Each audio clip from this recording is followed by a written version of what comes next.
এই আমরা খরাসনপুরে এসেছি এবং আমরা একটা রাস্তাতে যেতে যেতে আমরা একটু দাঁড়ালাম, মানে একটু সিগারেট খেতে দাঁড়ালাম। এই পরিবেশের মধ্যে দেখাও, এই পরিবেশের মধ্যে মানে দাঁড়িয়েছিলাম সিগারেট খেতে খেতে। ওরা বলল যে এখানে নাকি একটা গরম মানে বক্রেশ্বরের মতো জল বেরোয়। তো দেখান একটু ওই গরম জল, ওই যে বেরোচ্ছে।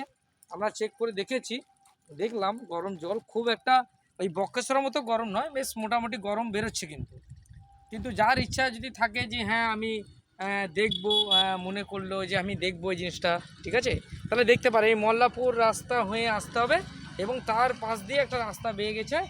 ওই কাউকে জিজ্ঞাসা করলে হবে। ইটের ভাটা, মানে ইটের ভাটা অনেক কটা আছে। মল্লাপুরের ভাটা যেটা বলা হয়, এদিকে অনেক 4-5টা আছে। ওই রাস্তাতে একটা বাগান আছে, বাগানটা দেখাও একটু ক্যামেরাম্যান। এই বাগানটা আছে, এই বাগানের কাছে এই জলস্তরটা রয়েছে।